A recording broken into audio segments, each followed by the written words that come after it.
Today we are discussing about wants, efforts, satisfaction. It is the subject matter of economics. కోరికలు, ప్రయత్నాలు, సంతృప్తి అనే అర్థశాస్త్ర విషయ వస్తువును ఈరోజు మనం తెలుసుకుంటాం. Wants are the starting point of all economic activities.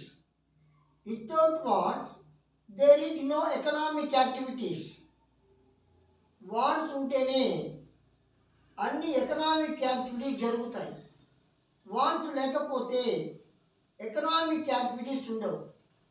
Earning ఉండదు, స్పెండింగ్ ఉండదు, సాటిస్ఫాక్షన్ అనేది ఉండదు. వాట్స్ ఉన్నాయి కాబట్టి ఎఫర్ట్స్ ఉపయోగిస్తారు, ఇన్కమ్ సంపాదిస్తారు.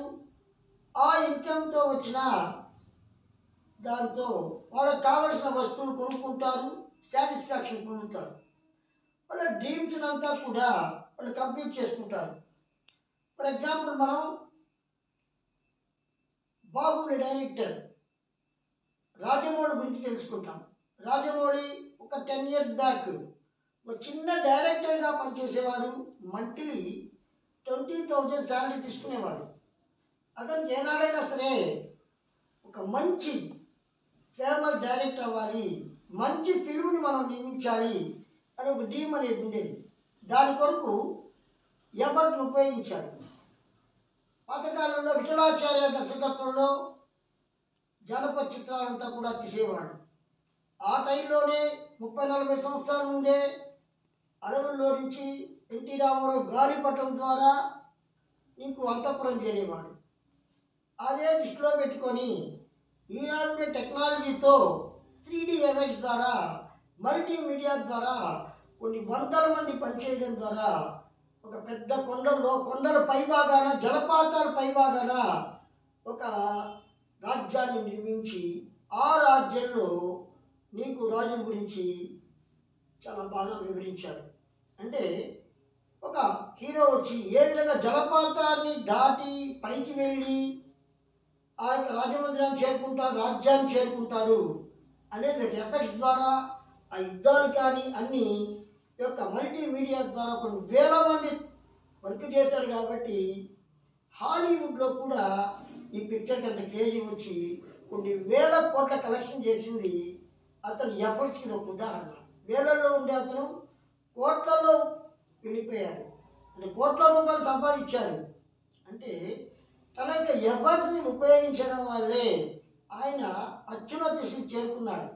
అదేవిధంగా రిలయన్స్ ఇండస్ట్రీస్, ముఖేష్ అంబానీ గారు, వాళ్ళ నాన్నగారు చిన్న వ్యాపారి. అటువంటి ఆయన రిలయన్స్ ఇండస్ట్రీ స్టార్ట్ చేసి, పెట్రోకెమికల్ ఇండస్ట్రీ స్టార్ట్ చేసి కొన్ని వేల కోట్లకి కంపెనీకి ఆదాయాన్ని పెంచాడు. అంటే రిలయన్స్ జియో, రిలయన్స్ రీటైల్, ఇన్ని వ్యాపారాలని ఆయన ఎక్స్పాండ్ చేశాడు. అంటే తను ఎవరిని ఉపయోగించడం ద్వారా ఎక్కువ ఇన్కమ్ని పొందగలిగి మహా సామ్రాజ్యాన్ని నీకు స్థాపించాడు. అదేవిధంగా మనం స్టాక్ మార్కెట్లో యొక్క యూట్యూబ్ ఛానల్లో స్టాక్ మార్కెట్ యొక్క నాలెడ్జ్ కావాలంటే మన మనీ పర్స్, డే ట్రేడర్ అనే ఛానల్స్ ఉన్నాయి. మనీ పర్స్ని సాయి కృష్ణ గారు దాన్ని మెయింటైన్ చేస్తున్నారు. అదే డే ట్రేడర్ని రేవంత్ మెయింటైన్ చేస్తున్నారు.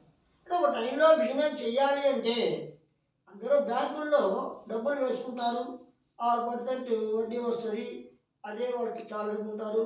8 ఏళ్ళు 9 ఏళ్ళు డబ్బులు ఉంటుంది. కానీ అప్పుడు బిజినెస్లో, షేర్లలో, కంపెనీల్లో బిజినెస్ ఎక్కువ షేర్లు కొనాలి అని ఎవరికి నాలెడ్జ్ లేదు. డాక్టర్లు కానీ, ఇంజనీర్లు కానీ, చిన్న చిన్న ఉద్యోగస్తులు కానీ ఎలా మనీ ద్వారా ఆదాయం సంపాదించాలో తెలియదు. ఏదో కొంతమందికి తెలుసు. టీవీ 18లో CNBC 18 అనే ఛానల్ ఉంటుంది. ఆ ఛానల్లో తెలుసుకొని అన్నీ రాసుకొని ఏ కంపెనీ మంచిది అప్పుడు ఆ కంపెనీలు కొనుక్కొని ఆ బిజినెస్లో వాళ్ళు ఆదాయం సంపాదించేవాడు.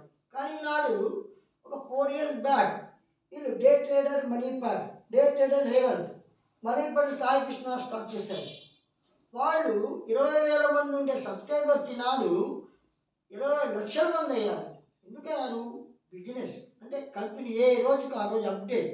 కంపెనీలు అంటే ఏంది? కంపెనీలు ఎలా ఆదాయం సంపాదిస్తున్నాయి, ఏ కంపెనీలు ఎలా ఉన్నాయి, ఏ కంపెనీలో దేశం డెవలప్ అవుతుంది, ఫ్యూచర్లో ఏ కంపెనీలు ఎలా సంపాదించగలుగుతాయి, అవన్నీ కూడా ఈ యొక్క ఏ రోజుకి ఆ రోజు అప్డేట్ ఇన్ఫర్మేషన్ తెలుసుకున్న దానివల్ల డాక్టర్ దగ్గర నుంచి ఇంజనీర్ దగ్గర నుంచి చిన్న చిన్న ఐటీ ఉద్యోగుల వరకు కూడా లక్షలు సంపాదించగలుగుతున్నారు. కాబట్టి ఇవన్నీ కూడా ఒక నాలెడ్జ్. వాళ్ళకి ఎఫర్ట్స్ని అందరికీ పంచగలిగారు. అదేవిధంగా ఆ ఎఫర్ట్స్ ద్వారా అందరూ కూడా ఈనాడు ఆదాయం పొందగలుగుతున్నారు. కాబట్టి వార్త్ అనేది starting point of the all economics activities. Worth అనేవి నీకు రికర్ అని చెప్పచ్చు. Manage bundle of decide. ఒక వార్డ్ కంప్లీట్ అవ్వగానే ఇంకో వార్డ్ అరేంజ్ అవుతుంది.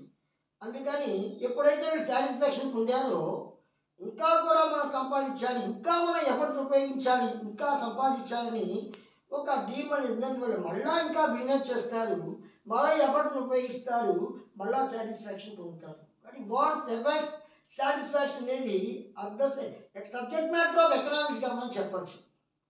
కోరికలు, ప్రయత్నాలు, సంతృప్తి అనేది అర్థశాస్త్ర విషయ పరిధి, అర్థశాస్త్ర విషయ వస్తువు.